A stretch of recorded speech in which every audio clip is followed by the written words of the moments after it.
Thanks for tuning into the Hidden Tracks podcast. You can find us wherever you find podcasts or listen to music. When you have an opportunity, please give us a 5-star review, write a little note, tell us how we're doing. We really appreciate it. It helps us keep this thing going. If you want to reach out to us, you can find us at Facebook at Hidden Tracks.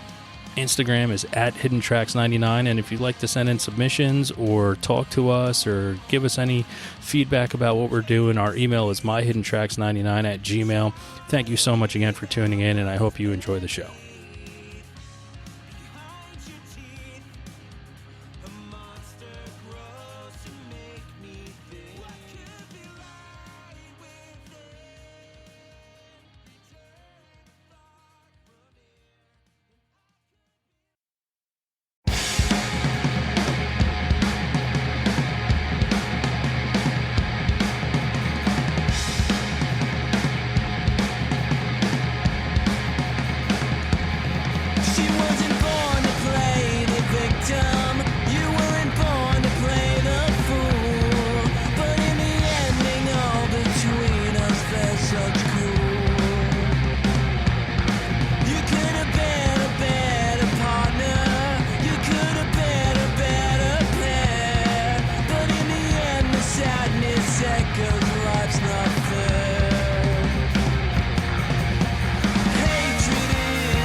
What's up, everybody? Another week, another edition of the show. And this week I have Joseph Grillo of a plethora of bands. I mean, we will get to a bunch of them as we go. But I've always discussed how the world works in mysterious ways. And I received a package from Frederick at Arctic Rodeo last week because of, unfortunately, they will be shutting down. And there was a CD in there of I Hate Your Freedom, which is one of the many, many bands that Joseph is a part of. And I was rocking it all day long at the store. And lo and behold, about 40 minutes after I put that in, I get a message that Joseph Grillo will be a guest on the show. So there it is, my long-winded entry. But man, thank you so much for being here. And again, the world does fucking work so crazy like that. So. An absolute pleasure, man. That's a really cool coincidence. That's good. That's kismet. This is meant to happen. it's absolutely meant to happen.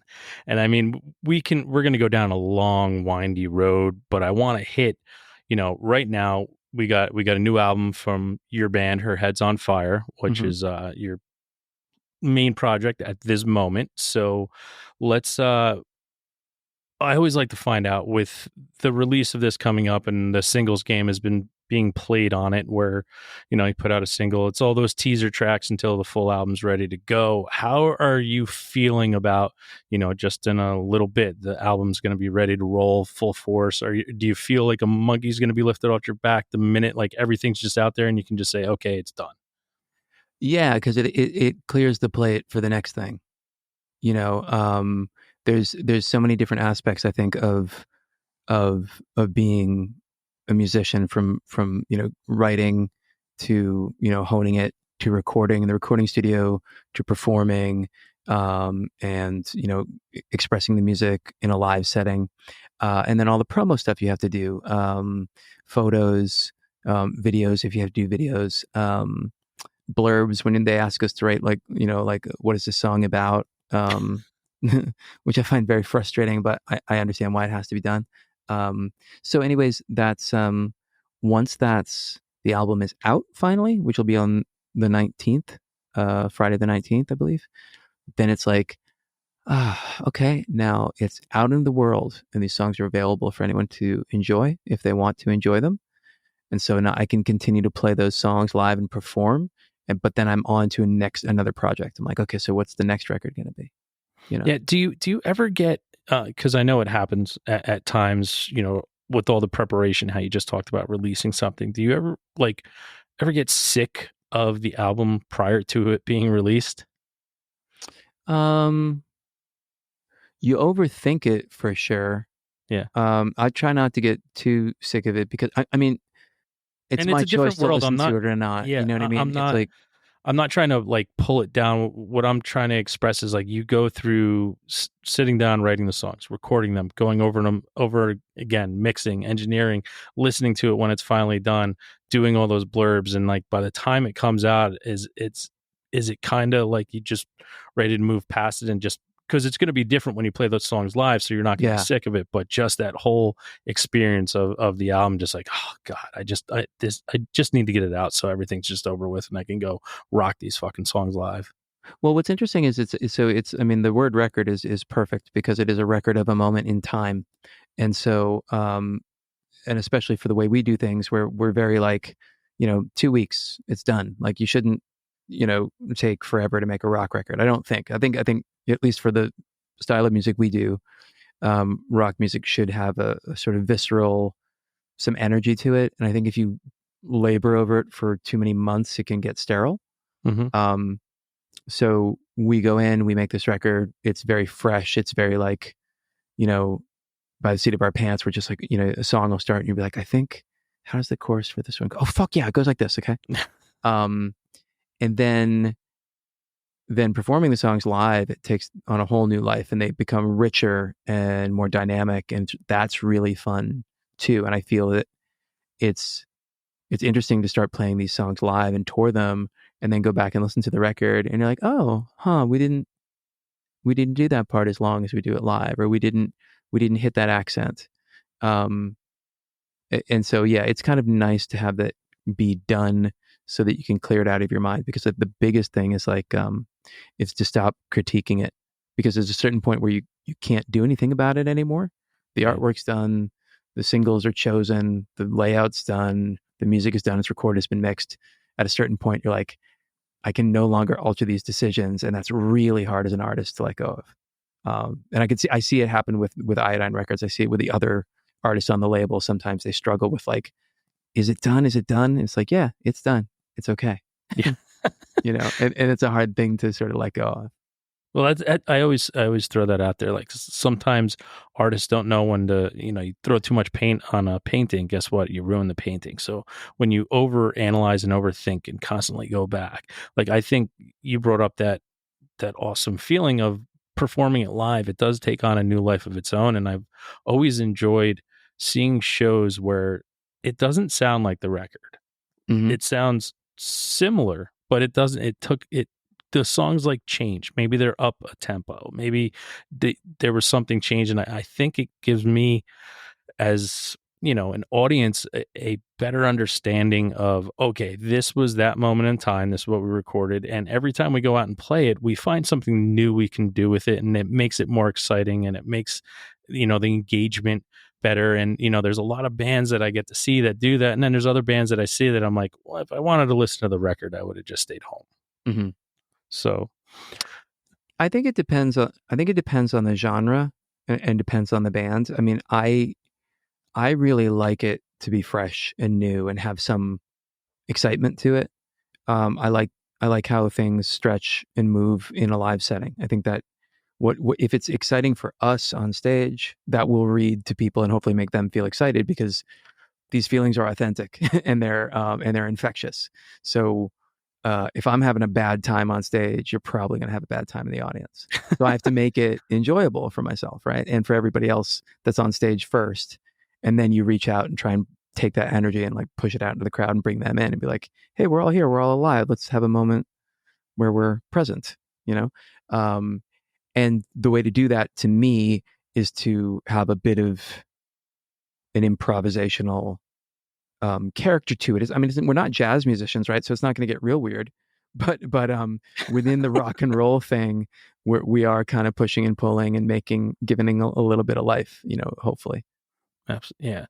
Why don't you give us a little background of how Her Head's on Fire kind of became a thing when it did? I mean, it's a short-lived project right now. I mean, Mm-hmm. based on just releases alone. But why don't you give us a little quick synopsis of how everything came together to form Her Head's on Fire? Sure. Jeff Dean, the guitar player, is from Chicago. Well, he's from Vegas originally, but so he's out in Chicago. He's playing in a band called All Eyes West in somewhere between 2008 and 2012, right? And then that's the same time that I'm in a band called I Hate Our Freedom, right? And so we just start playing shows on the East Coast together, mutual friends. We end up on the same bills. We get along. It's like, let's play some more shows together. And so every time All Eyes West came out to New York, they give us a call. And we play, a long weekend of shows. So we met then and became fast friends because we just have had a lot of similar experiences as musicians, and we see eye to eye on a lot of different sort of records and whatnot. And he was sending me some stuff, kind of bouncing melodic ideas off of me, being like, hey man, like, can you give me a melodic idea for this chorus? Like, I'm a little stuck here.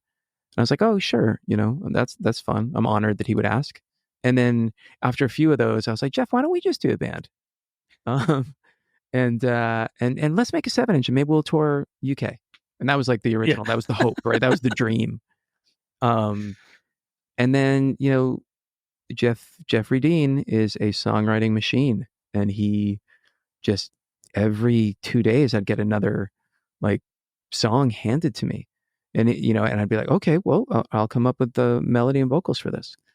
And then we were hanging out in New York City. He was coming to visit. I was living in New York City, and we were hanging out with our friend Jeff Gensterblum, drummer from, originally he would be known from Small Brown Bike, among a million bands in New York. Yeah. And he was like, well, I want in on this. He was in, right? Yeah, Abel Baker Fox. He was like, I want in on this. And we're like, well, okay, now we have to actually, if we're going to have Jeff in, now we actually have to fucking be good. Damn it. Yeah.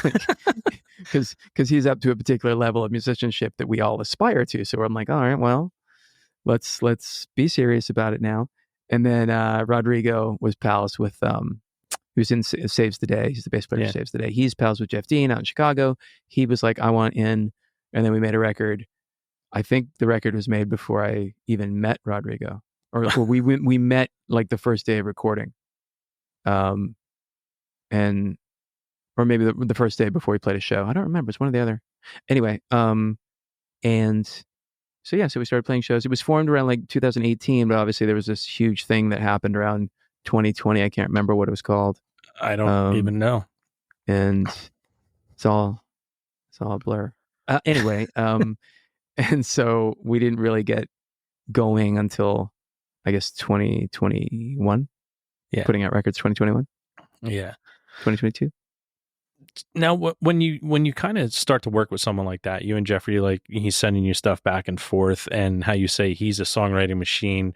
Was it hard for you to keep up with that every 2 days of getting a song, and like, did you kind of feel any pressure from that, or was it like you were really excited about this new thing that could be on the horizon? Oh, it's a challenge. It's a challenge, and it's in a great way. I mean, that's what keeps music fresh to me, is different. I mean, this is why I've never been in one band my whole life. I love collaborating with different people and being challenged, because I think that makes you grow as a musician.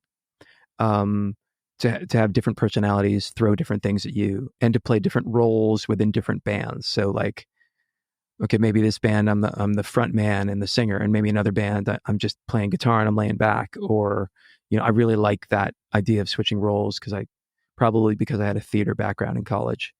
Um, where like, one production you're directing, and one production you're acting in, and one production you're doing costumes, and whatever you're doing, you're all trying to support the whole.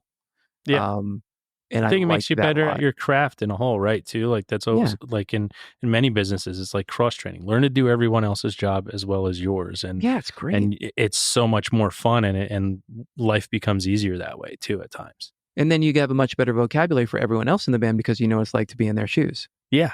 Yeah, and there's no, hey, you don't know what it's like to load my drum kit in every single day, because you're just carrying a microphone and going to drink at the bar. So there's a lot of different things when it comes to, especially a band, when you're all the idiosyncrasies that go on between everybody. But to be able to like do that and take that on as a challenge, that's very commendable too. Like you should, that's something you should be able to hold your head high and be like, I've done this, and I'm not afraid to do this, and I'm not afraid to step to the side and not be the front man and play guitar and just sit in the back and do my part. And I think that also lends itself to just being like, okay, what's next.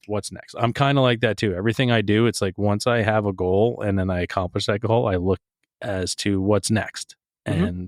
And sometimes it's a hindrance because I'm kind of finish something, and I should spend more time and focus on that. But at the same time, it's like, all right, I accomplished that. I was up to the task. I did that. What's next? Yeah, I mean, that makes total sense to me. That just seems like a healthy way to operate, to my mind. I mean, just I it keeps it interesting. It keeps it exciting. And it doesn't. You don't get too stuck in a rut. So yeah. Yeah.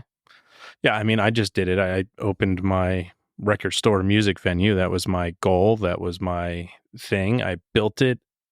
People came, and now I'm like, all right, what's next? And my wife has to tell me, hey, listen, you need to get a little deeper into this. I know it's done, and it's you're But open this for you got to business. water this garden a Yeah, little bit more. yeah. You've had some shows, and okay, that's great. But like, if let's keep this going. I'm like, all right. I just always look for, okay, what can I do next? Right, right. I mean, well, I mean, that's the fun thing, is there's certain things that have kinetic energy.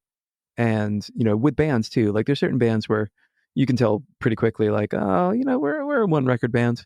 This is cool, but this is probably, just because different personalities or different goals, or people are spread out or whatever. And then there's certain projects where you're like, no, this is like a longer conversation. This is going to be interesting. I can see putting years, plural, into it. Yeah, And I think the same thing applies with a record store or a wine shop. I own, I own and manage wine stores. nice. So that's my day job. And I think that's exciting too. And you have to have it be positive, and it has to be part of your community, to sort of give back in some way. If you're running a donut shop, I was just talking about this in another podcast last night, like whatever you're doing, a vintage store, or um, a charity, or a soup kitchen, or a music school, whatever you're doing, like you have to try and make it be positive. And that positivity can just be a place where people walk in and they smile. And if you Yeah. do that, then that's honestly a huge step in making the world a better place. It sounds trite, but it's not. No, it's not. And I've noticed that in a short period of time that we've been open, and like I just want it to be a communal place where people can just, because I've always been of the ilk that music is the only language we can all agree on. Mm-hmm. And it takes many different shapes and forms, but I can have conversations with any human being, no matter race, religion, creed, whatever you identify. I can have a conversation, and a positive conversation about it. And it's music. It's like the only thing that I can have a positive conversation about, and someone feel that coming off of you, and you can feel it coming off of them when they talk about something they're excited about, especially musically. And that's, creating that community is extremely, extremely important. And I think things like what we're doing now, and two guys never met each other, we have something in common, and it's music, and we can have a conversation that bleeds into many different subjects, and it's so much easier, and it's so much more comfortable when you have something to lean on conversationally that you can't fuck up. Yeah. Well, I mean, music's great because it's the language before language, right? So Yeah. So we can all speak it, we can all understand it, and it works on a visceral level. It has an emotional thing to you, and if you connect over the same kind of musics, it's a great way to bond or start a friendship with somebody, as opposed to, oh, our parents happen to live next door to each other, Yeah. or like we go to the same school. Geography, right, is why Yeah. we are meeting each other. But to meet somebody because you have a shared love of sound waves, that's a pretty cool first step. And then you're walking into a room and you kind of feel like, everybody's invited to the party, right? Or at least you should feel like that, Yeah.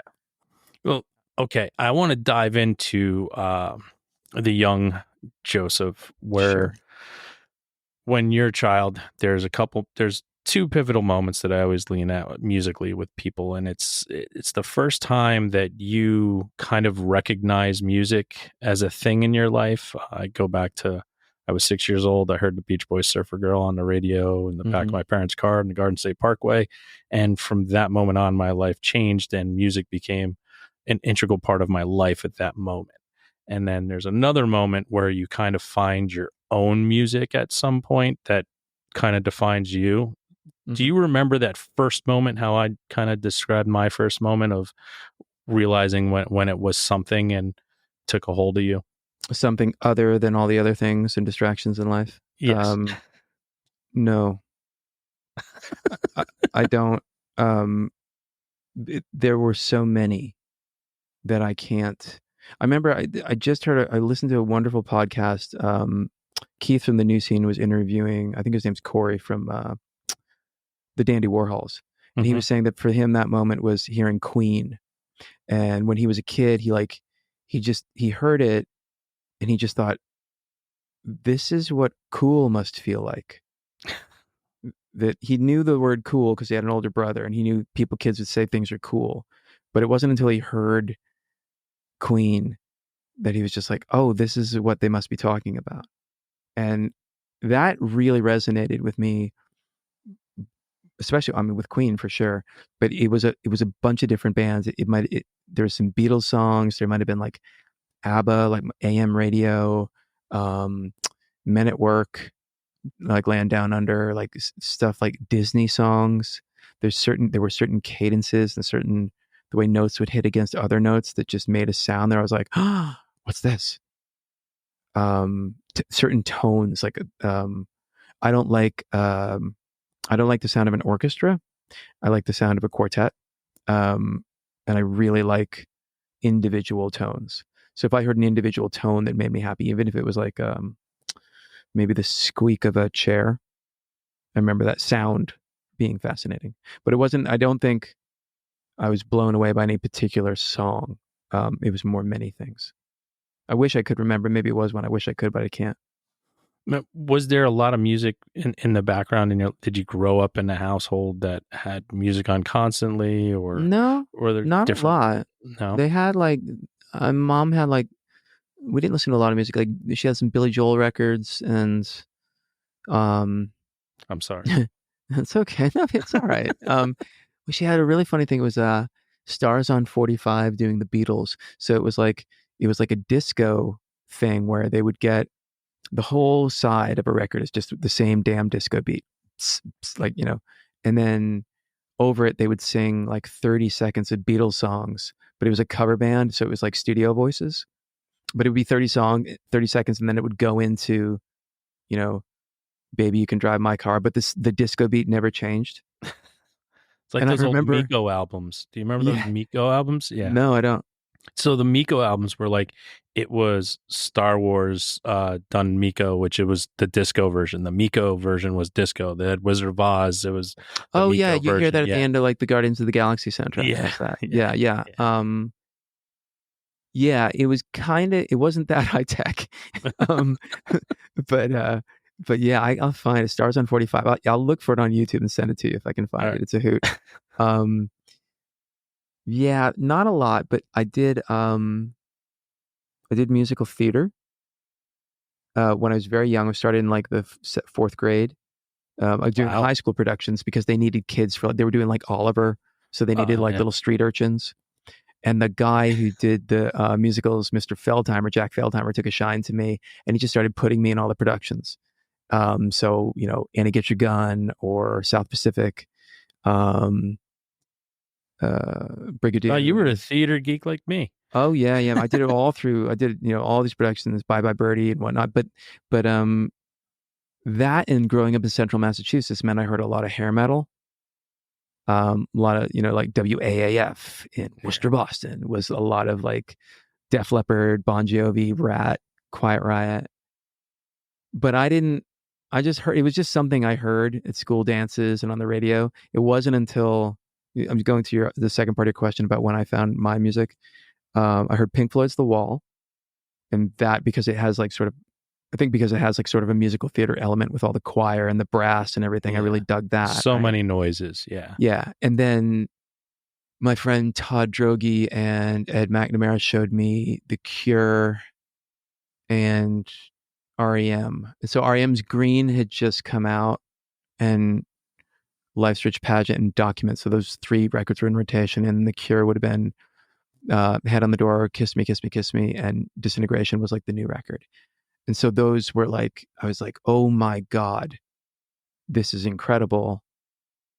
And then I fell hard into the postmodern alternative rock thing of the 80s.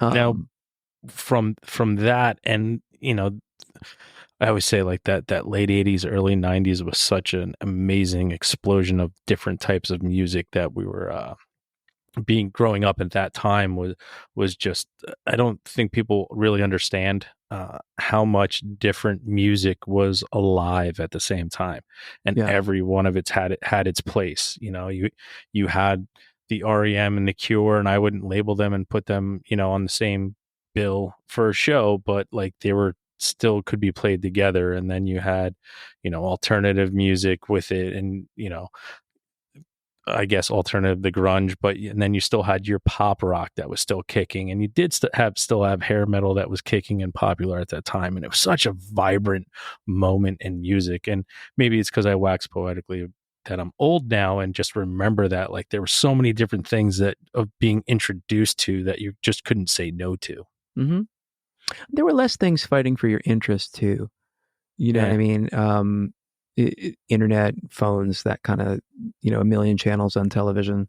I think that, you know, I love hearing stories about people growing up in like in the 70s and hearing how like they could, like in the Midwest, this guy Tim Drayle, right? He worked at Geffen Records for a while when I was on Geffen, and he was the Midwest guy, and he would tell me about how he was a little bit older than us.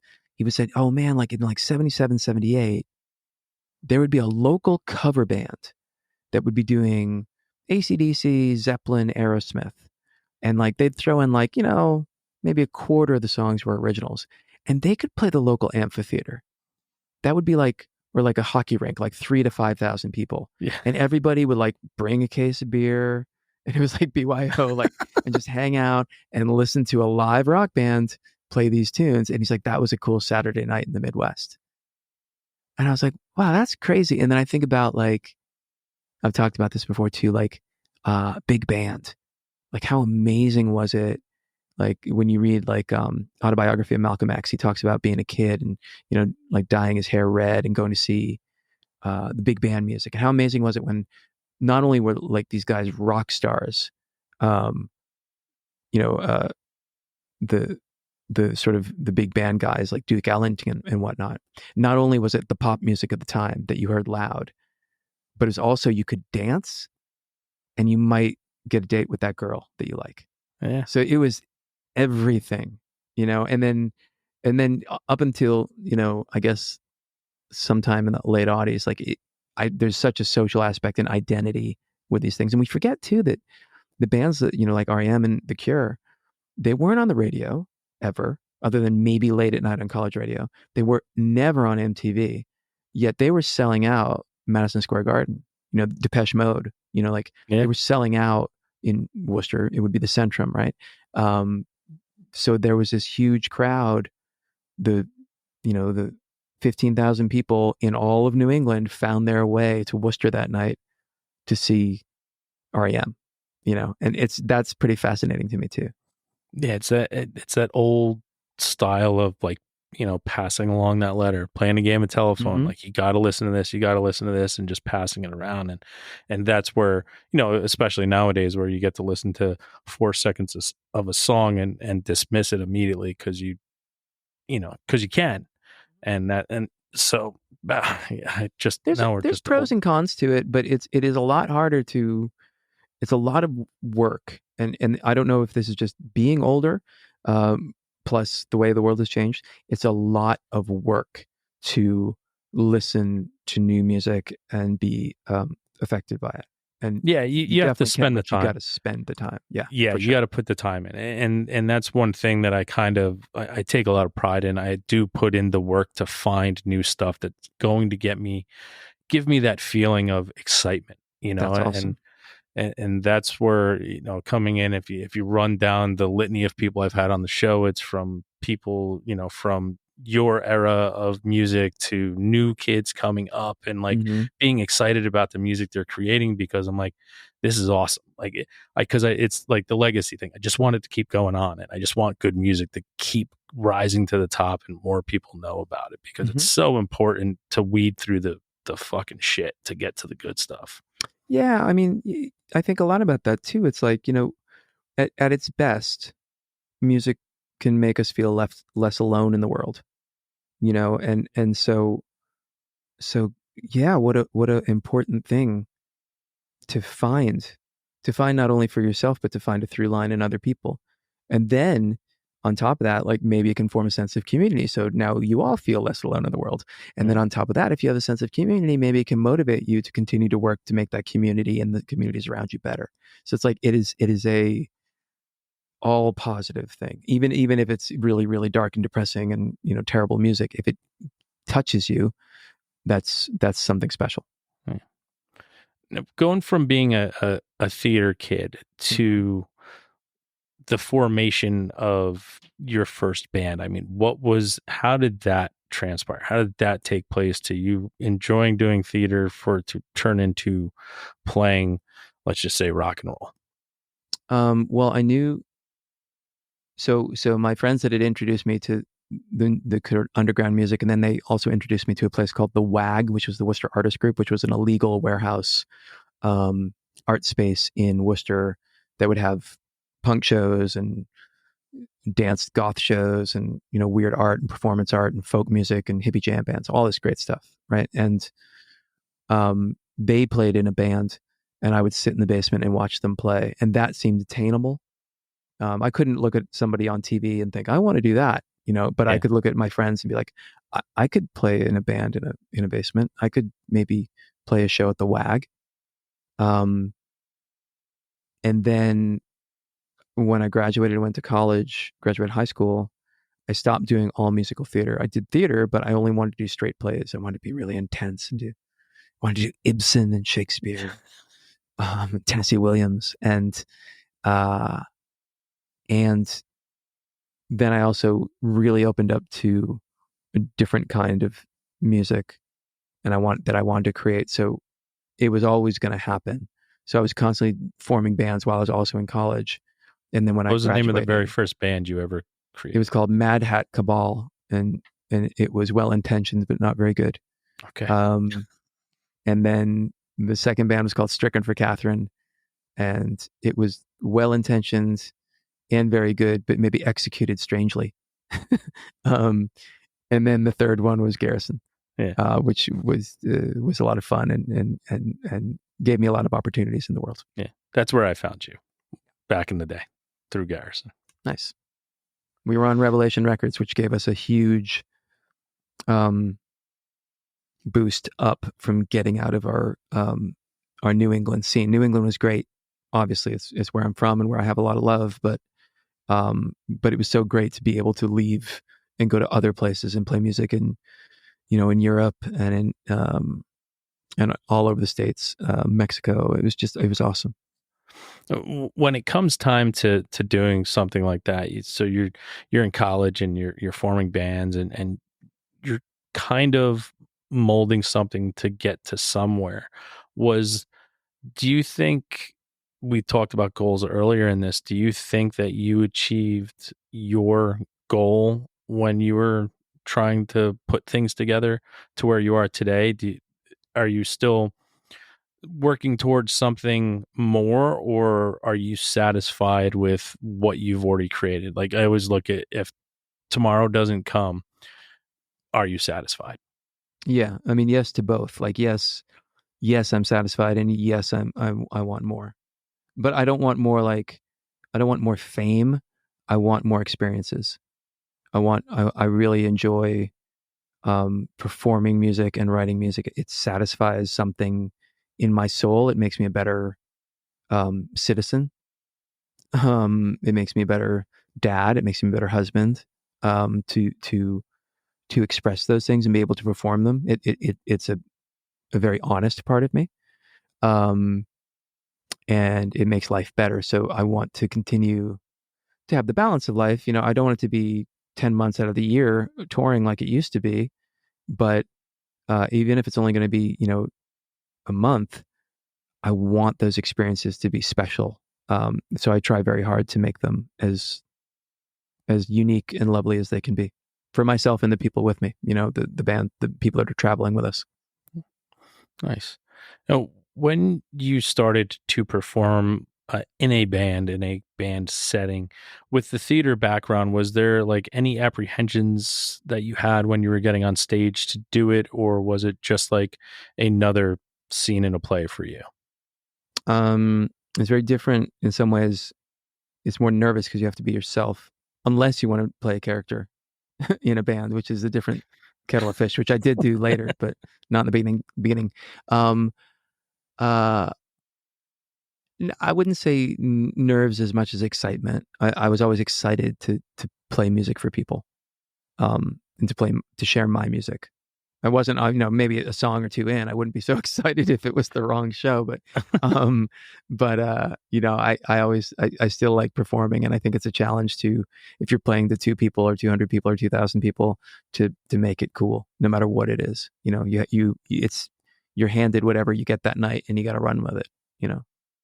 In your life, with all the performances that you have had, is there one that kind of stands out for better or for worse? Like, it could be good or bad, but like one that occupies that small part of your brain that just never goes away, and it just pops up randomly and you're like, there it is again. There's a few. There's a few of those lightning in a bottle, um, incredibly present moments. Um, Garrison playing the CPA in Florence, Italy, which was a really cool. It was a gigantic squat in a factory that made machinery for other factories, and so it was this huge area, and they had like an entire building the size of a football field. Well, they dug up all the concrete and they made an indoor garden, and they busted all the windows on the top so it could get sunlight, and then they had a library, and they had a cinema. And it was just these punk rock anarchists in Florence. Plus, I have Italian heritage, so to play Italy was really cool.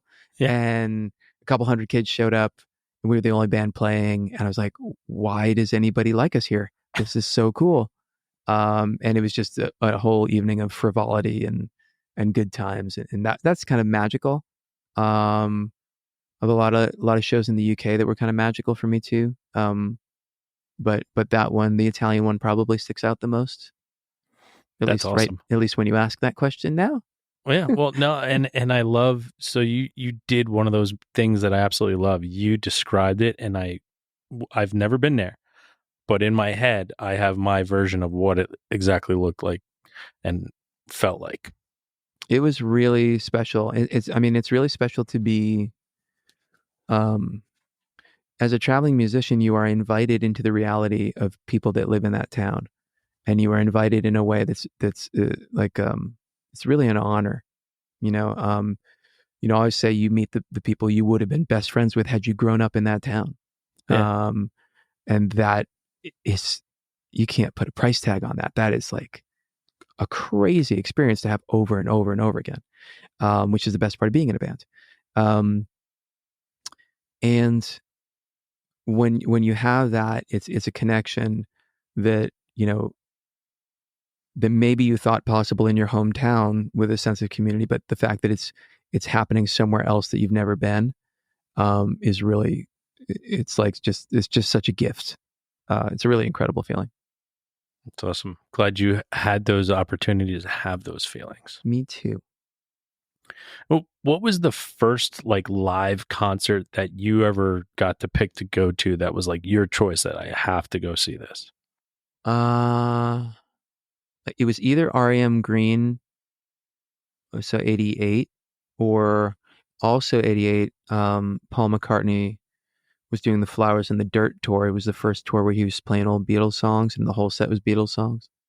That was really cool. And I think it might have been a year later, it was Paul Simon on the Rhythm of the Saints tour. That was really cool too.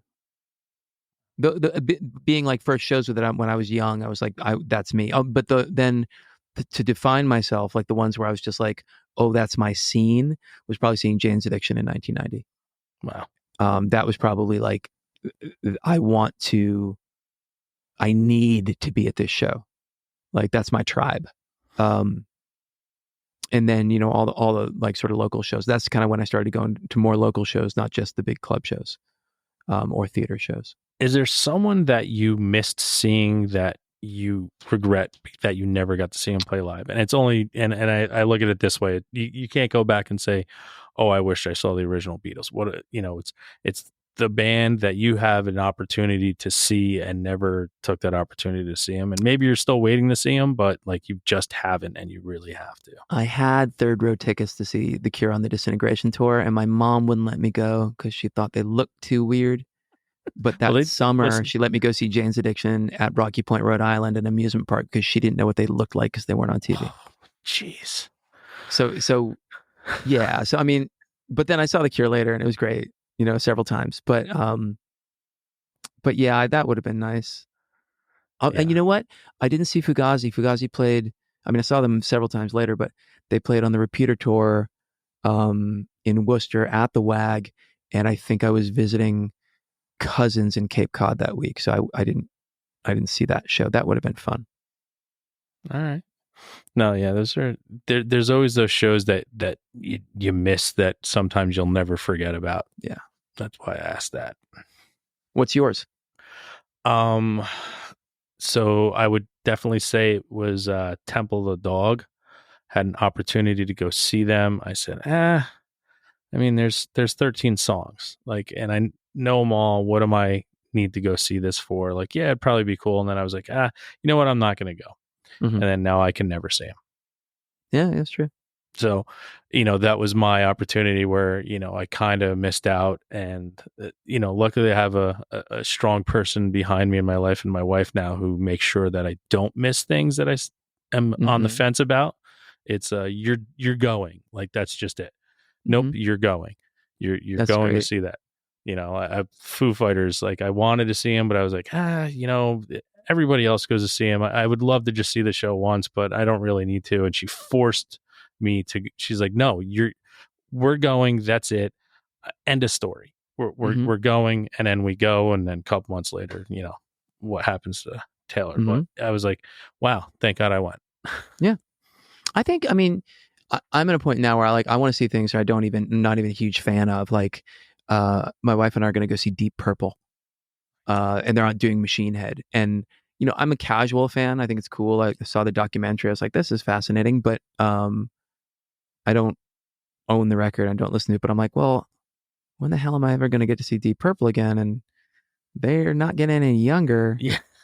So maybe I should go see them just to be like, yeah, I saw that. That was a cool show. Yeah, I So just saw the Stones, who were one of my favorite bands. Like, nice. and when I say, for me, my favorite bands as the Stones, like up until 74, their music is like my favorite. Mm-hmm. And I just saw them for the first time in my life, and it was like a religious experience. And That's great. I was like, that's awesome. And I'm also at that point in my life where bands that I've seen a ton of times, I'm on that like, okay, I never need to see it again. Like I just saw Teenage Fan Club, and I was like, for the last time, I was like, okay, I'm done. Like Mm-hmm. I don't ever need to see them again. I'm done. Yeah, and that's a good place to be. You know what I mean? Like it's good for you to realize that. Yeah. That you're like, oh, that's cool. Yeah. I mean, no disrespect to them, but you've seen the show. You got it. I've got it. After the 19th time I've seen them, yep, I'm good. I don't need to pay for it anymore. I'm good. All right, so this could be a hard question, but let's go into this scenario. You have 3.5 minutes Mm-hmm. to sit in front of someone to impress them. Let's say the world's largest record producer, and I'm only dealing with her Heads on Fire, and it can be the album that's not out yet or previous album. But what song would you pick to play in that 3.5 minutes to impress them or to best describe what her Heads on Fire is all about? Probably the first track on the new record. Okay. Was called Cuts.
But it's not a single.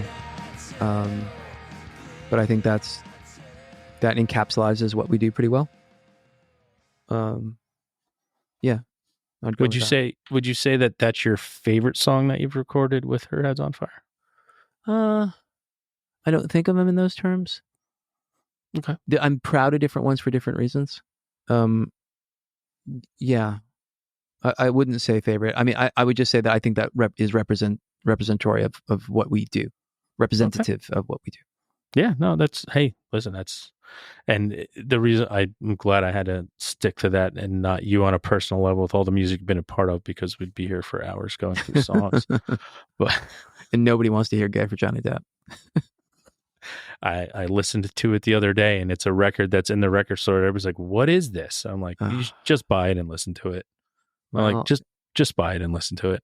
I'm proud of it, but I never think people will enjoy it. I did. I'm glad you did. That's why there's a copy in my store for you. Well, yeah, that's the thing. Is when people are fans of that band, I'm always just like, "That's so cool." And then there's always a piece of me that's just like, "Are you a troubled person?" Then what was your intention on doing that type of project at that time? I mean, I was a troubled person. Yeah.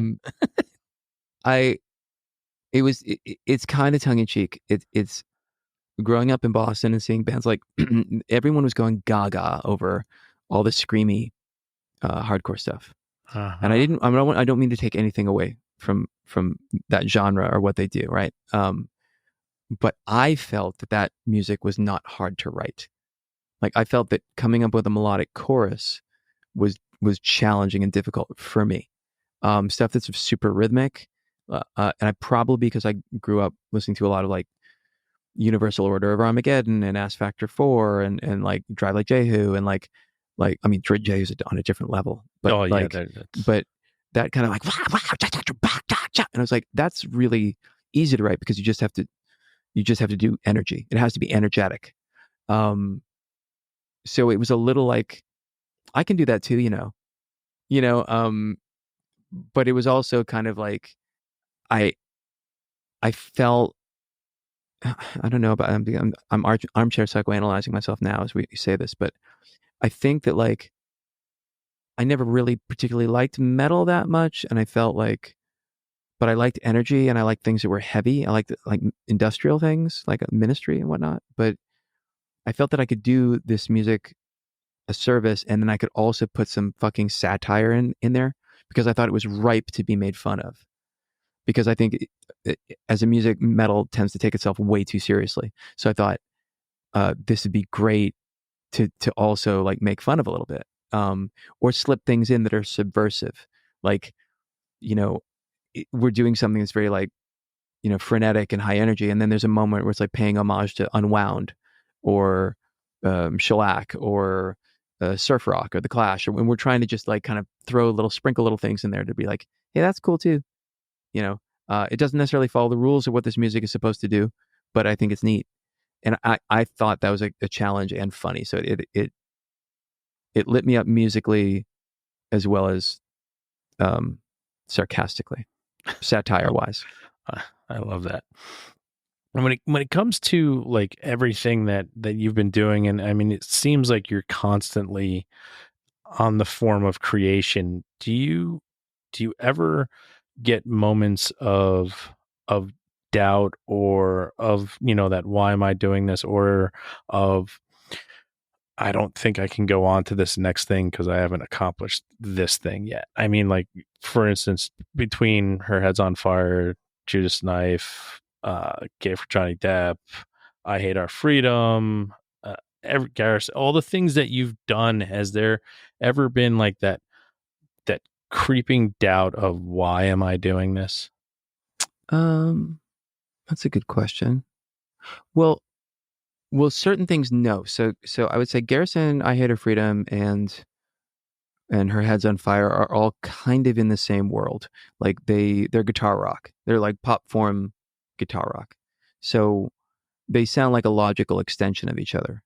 To me, Gay for Johnny Depp was obviously a totally different thing, and I was just so maybe because I was drunk most of the time, I just had so much confidence that it was going to be. I was like, "This is fucking great," you know.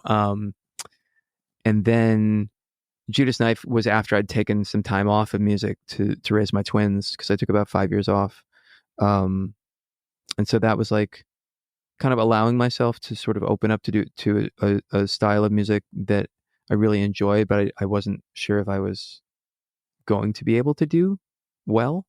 I think you Um, did it. I think you did it very well. It thank reminded you. me a lot of like when Ken Andrews was doing his own thing after failure and everything, like You're the Rabbit and his solo stuff. Like it reminded me a lot of that, and I was like, oh wow. Oh, thanks. I was like, there's layers to Joseph. I hope so. Um, I I will continue to do that. I want to do a trip hop record. Like I really like so much music, and I feel like I have ideas and so much music. So I want to immerse myself in things. Like I'm really into I listen to a lot of like sort of modern psych rock that coming out on Little Cloud Records, out of Portland, Oregon. Acid Rooster, a band from instrumental band from Germany.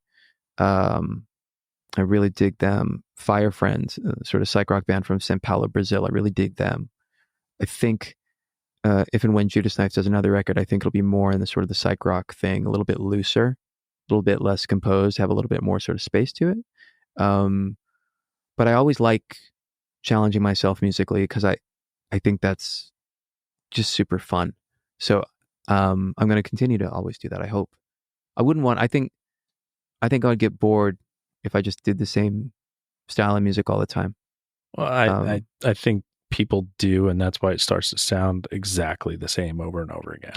Yeah, I mean, like I don't know how many NoFX albums there are, but I'm gonna guess there. And no diss to NoFX, but I'm gonna guess they pretty. You could pick any of them up and be like, oh yeah, that's NoFX.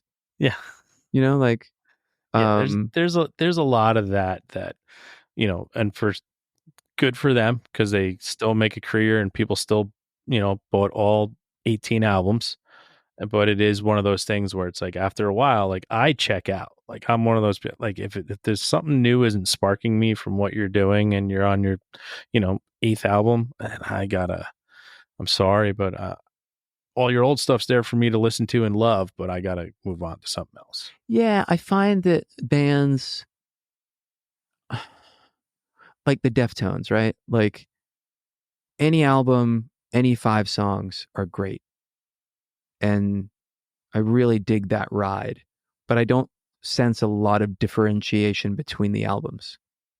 Like maybe one might be recorded slightly better, or have a more depth to it, but it seems like it's kind of the same thing melodically and viscerally, and I think it's a really cool thing.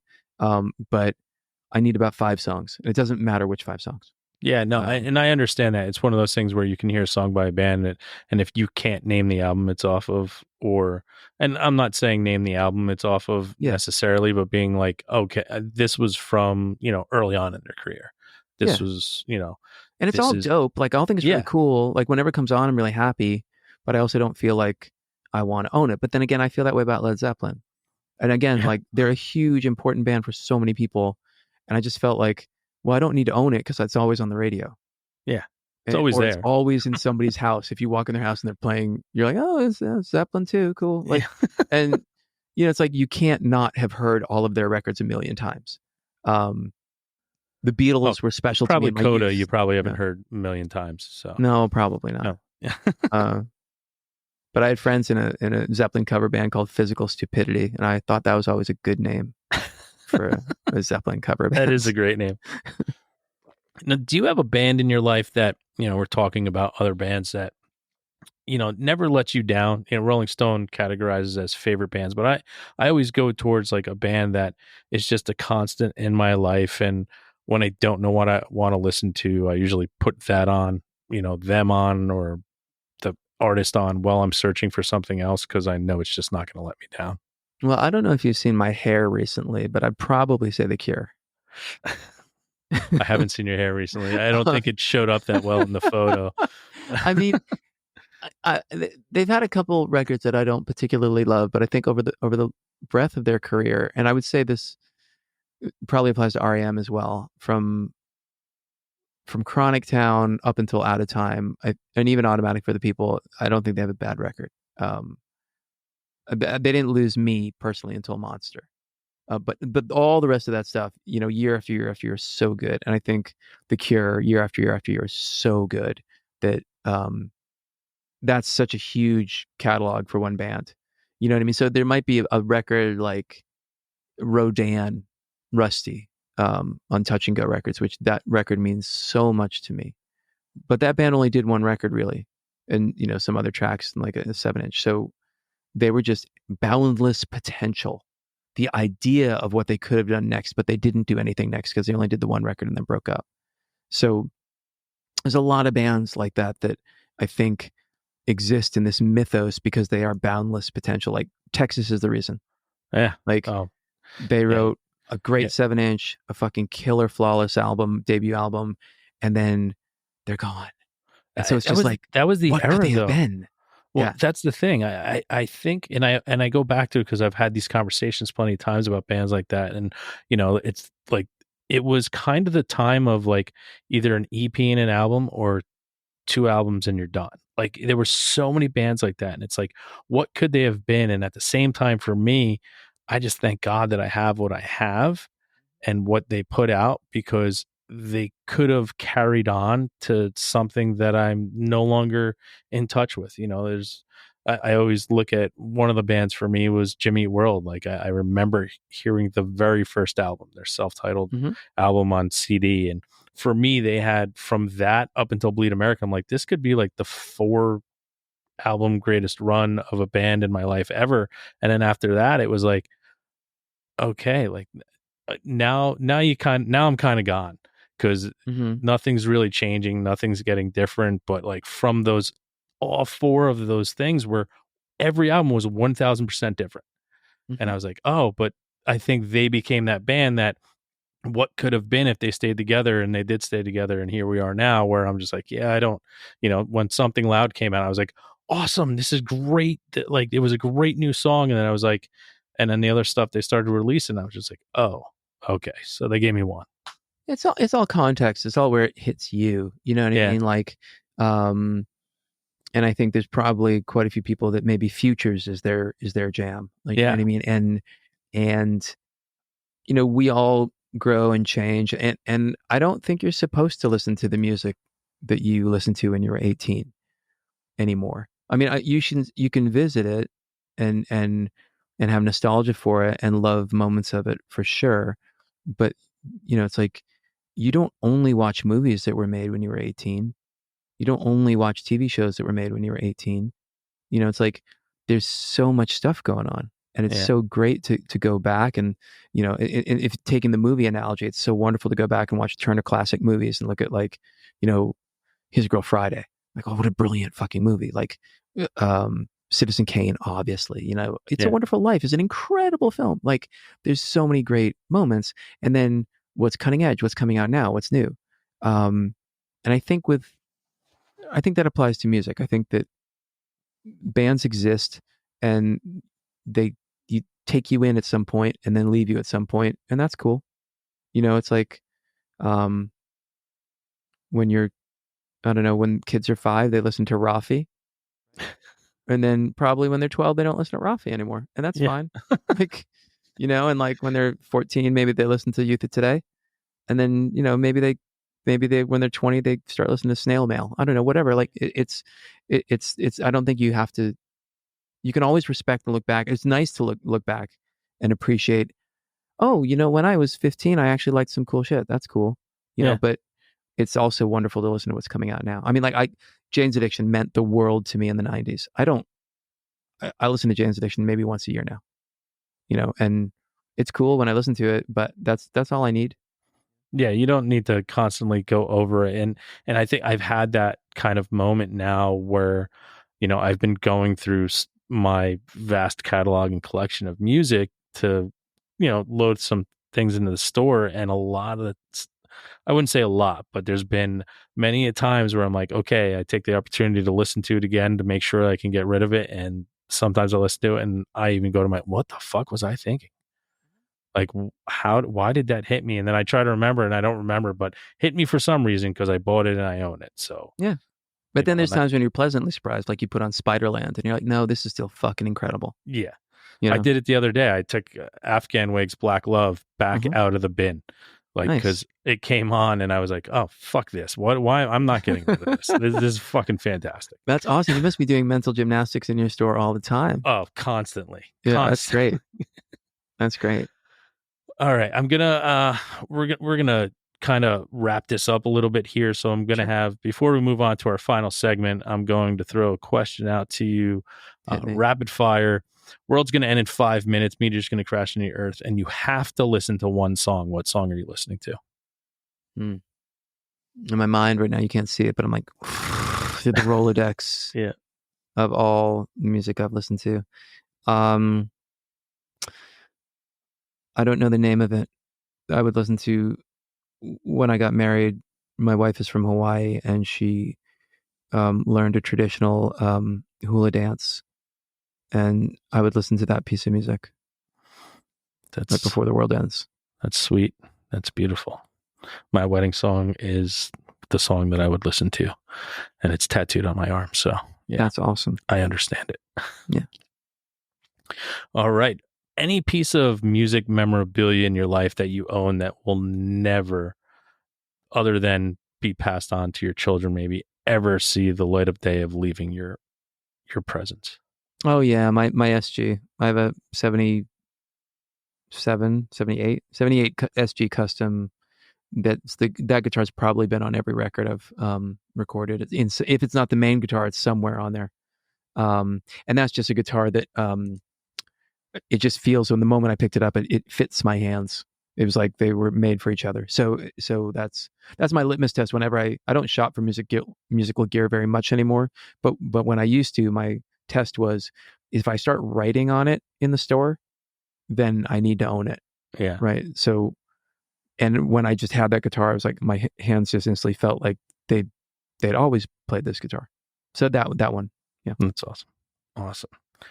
Well, at this moment, I'd love to open it up to you, and you have this opportunity to tell everybody, we're going to post the shit out of it, but how to find all your music, everything you've been a part of. Her Head's on Fire, which comes out July 19th. Just tell everybody how to find all the handles that I guess you have to have for your music life. Shane, I would like to take this moment to enter into my hip hop freestyle phase. Awesome. And Can you imagine if I whipped out like some Donald Glover shit right now? Oh, yeah, I just listen, as you were saying that, I was marking for edit, so I was yeah, I'm sorry. So yes, Her Head's on Fire is my new band, and it's really good. And our new record is called Strange Desires, and the thing that's kind of unique about it for people that are audiophiles is it was mixed by a gentleman named John Agnello. John Agnello, famous for his work on all the Dinosaur Jr. records, some Sonic Youth records. He was one of the engineers on Cyndi Lauper's Girls Just Want to Have Fun, the She's So Unusual album. So he's a fucking talented guy, and he was a pleasure to work with. And I really wanted to work with him, and he gets great guitar tones. And so that's one of the reasons the record sounds so good. It also sounds so good because I am lucky to play with really, really talented people. So we are on Instagram. I think there's underscores involved, maybe. Her underscore head. Yep. It's on fire. Band. Maybe no band. I don't know. No band. And we're on Iodine Records. And it's really fun. And we just did a tour of New England, Canada, and then we hit the UK. We're back home now. The next thing we have coming up is Fest down in Florida. We've been playing Friday night at the Woolly with Game Face, the Reunited Game Face, and Code 7. And it's going to be really, really cool and fun. And that's awesome. It. Listen to the music. Have fun. It's free. If you buy the record, if you like records, buy records. But if not, music's free these days. So just listen to it anyways. Buy records, people. Buy records, people. But so we're in our final segment. It is our weekly 3 segment. It is 3 things that you're listening to right now that you'd like people to check out. You give your 3, then I graciously give my 3. And this is how we get other music out there into the world. Oh, sure. What am I listening to? The new Not a Surf. Fantastic, right?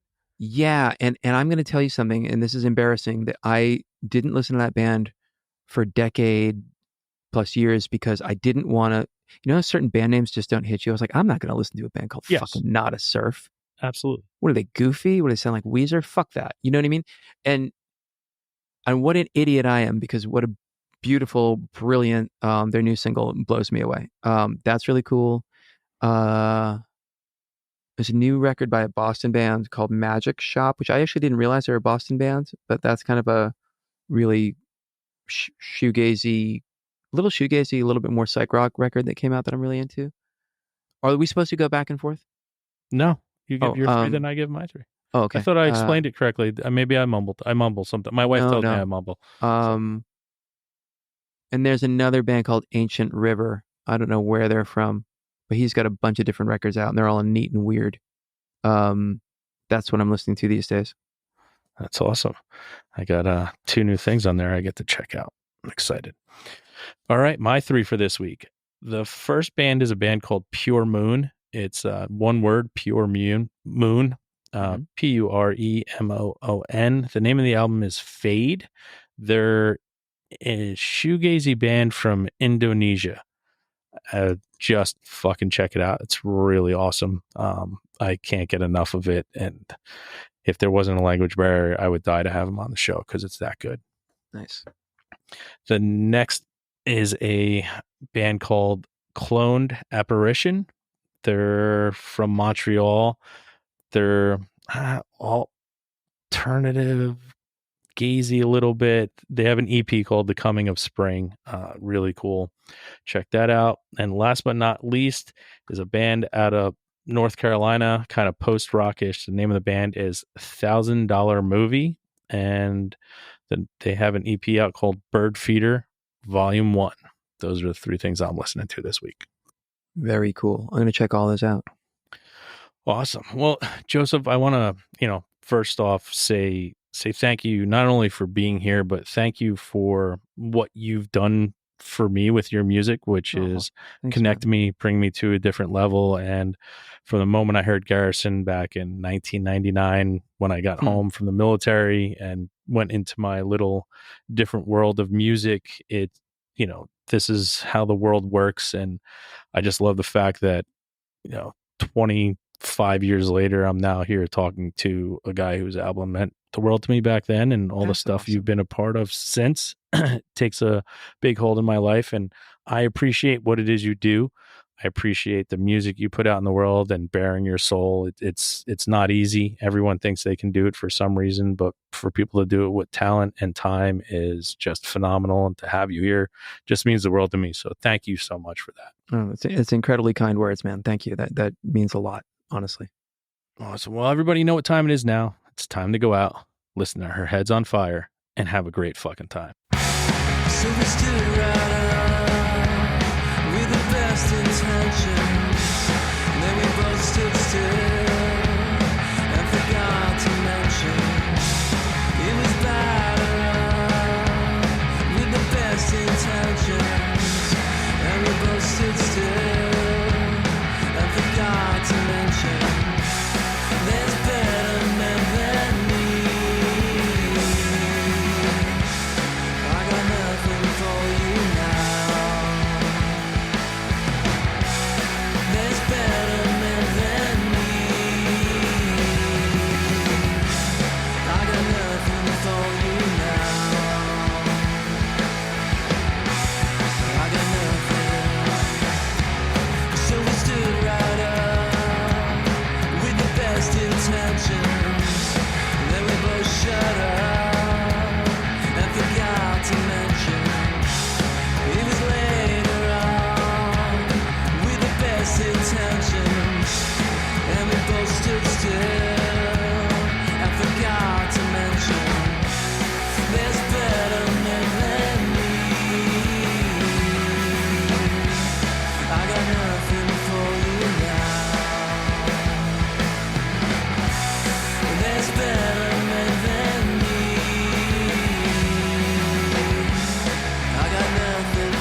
Thanks again for tuning into the Hidden Tracks podcast.